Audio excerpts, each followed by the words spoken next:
Talked to her about the 60s, playing at Workfield and the football teams of the 1960s.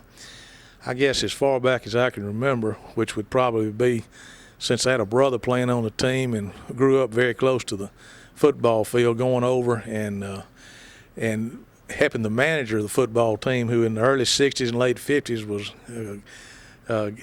name was Bill Allshouse. And I remember when Bill he was the only manager the football team had, and there probably wasn't over 24 to 25 players on the team back 59, 60, somewhere in that area.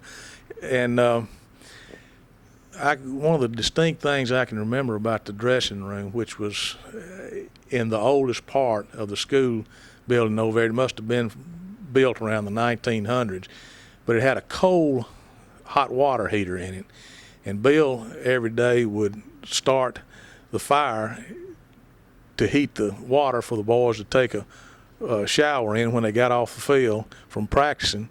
And after he got it started, I would sit there and make sure that it stayed hot the whole time, and I didn't dare let it get cool because, those players were a lot bigger than me. I was an 8 or 9 year old kid then, growing up in the neighborhood, and just tickled to be over there out, doing what boys did during that part of the year. But I think, the biggest thing from the 60s is, of course, the undefeated teams of 1962 and 63, which, in my opinion, and watching the Albany football for all my life, which I'm 53 now, would be that I would have to say that the 1963 team was the best football team we ever had. That team, for the most part, most of them when they were juniors, the 62 team lost very few players. When they went undefeated, most of those boys that were on the 63 team had been starters during the 62 season. Also, back during that era, there's a couple of ball games that really, just ball games you never forget. One of them was in 1961. We had never beaten Starkville High School, and we went to Starkville. We knew we had a good team, and we went down there and we beat Starkville.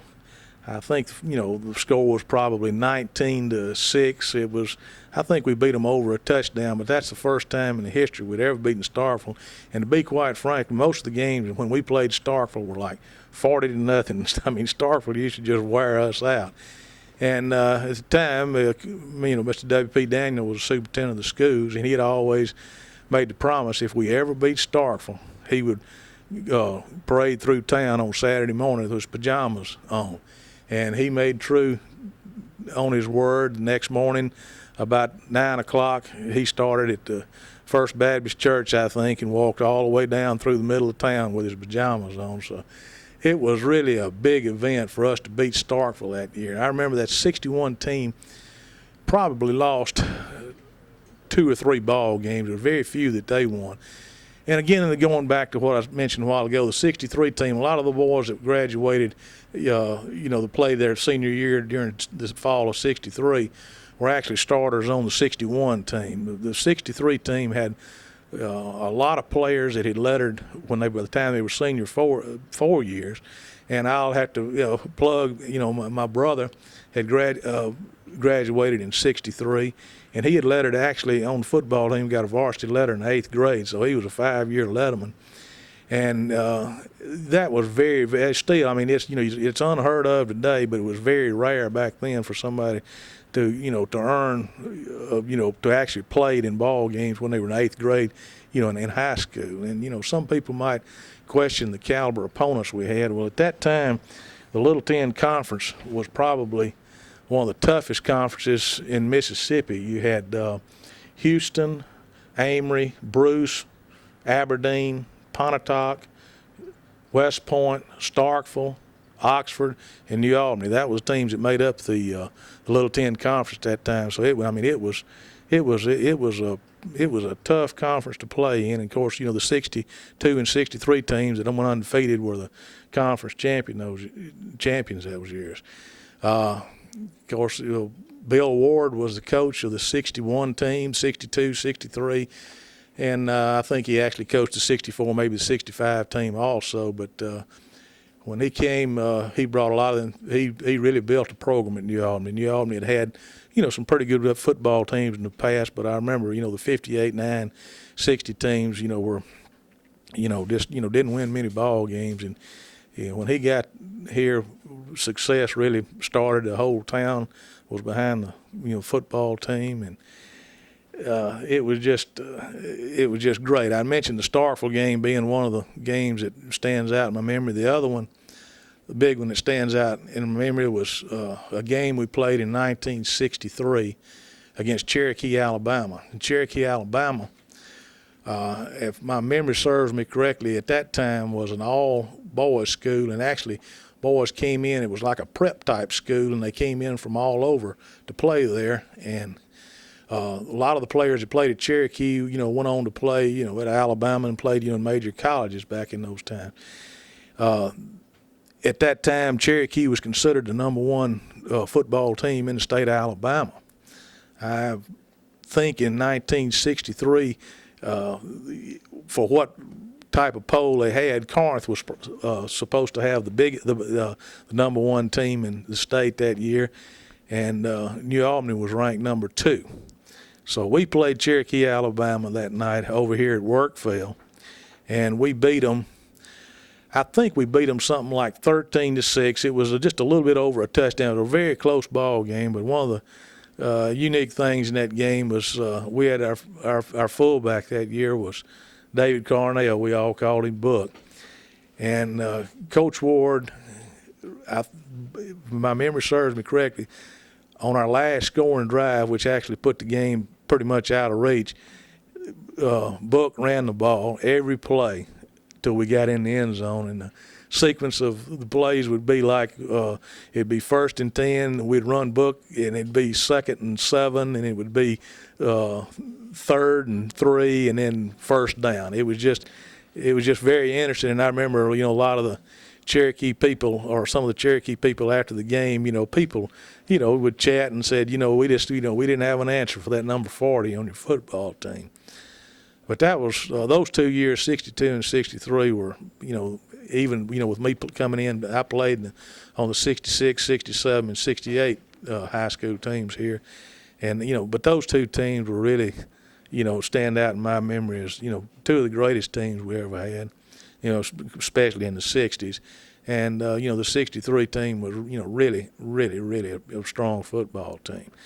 Can you tell me anything about your high school experience? Well, I was going to say before I went to ours, the coaches of that 62 and 63 football team were, Bill Ward was the head coach. John Wallace Blaylock, who had graduated at Ole Miss, was a quarterback over there.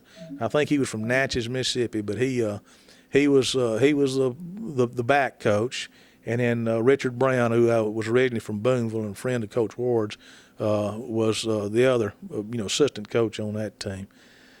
I came along and played 66, 67, and 68, and we had pretty good football teams at that time. We would win, better than half of our games every year. And the last 2 years, my junior and senior year, I remember we this when they had first started having bowl games in in the areas, and they didn't have playoffs back then. So if you were good enough, you got to go to a bowl game. And I remember one of our highlights when I was a junior, we got invited to play in the Winter Carnival Bowl, which was held in Greenwood, Mississippi. And Greenwood would have what they call the Winter Carnival Festival, and they'd have parades and floats and so forth. And I think it had to do something tied around with cotton being a big commodity and agricultural commodity in the Delta.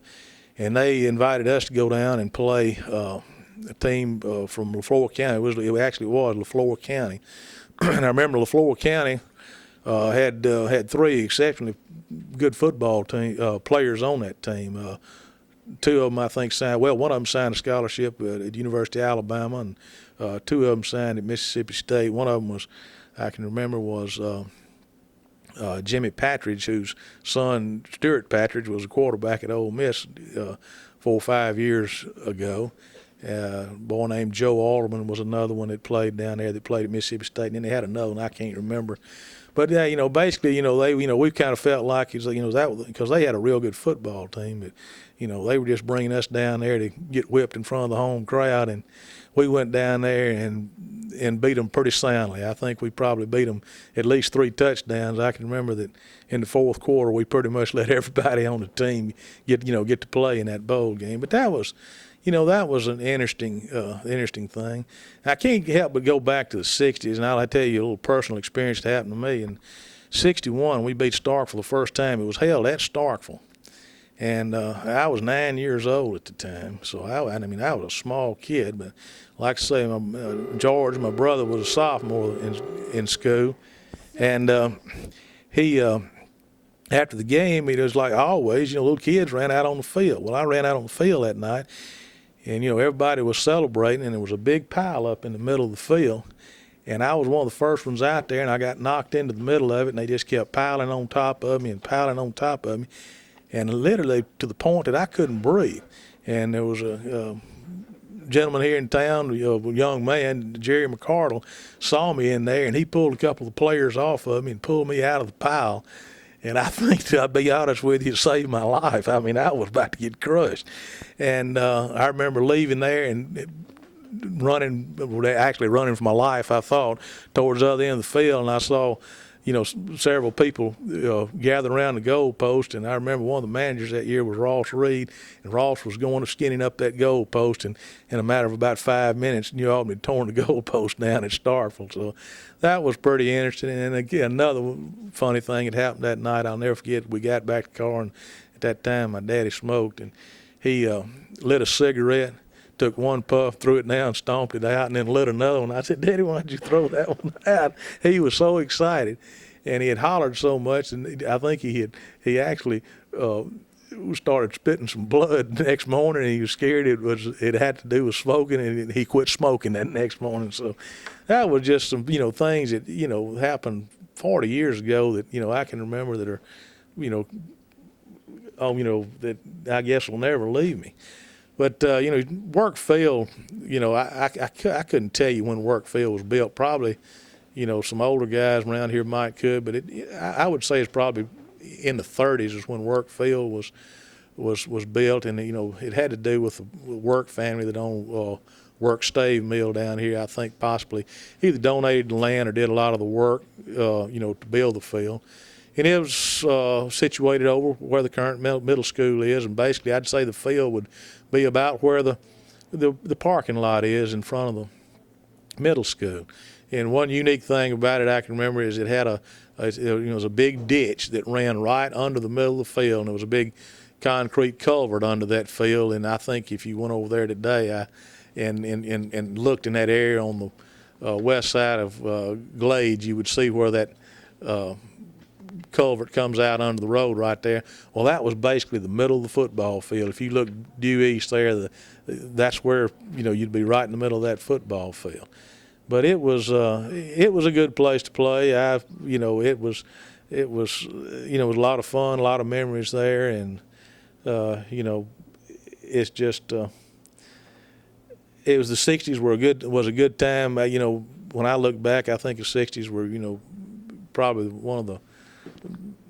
was one of the best decades that I've lived in, and I'll say this: New Albany football was strong in the '60s, especially the early '60s.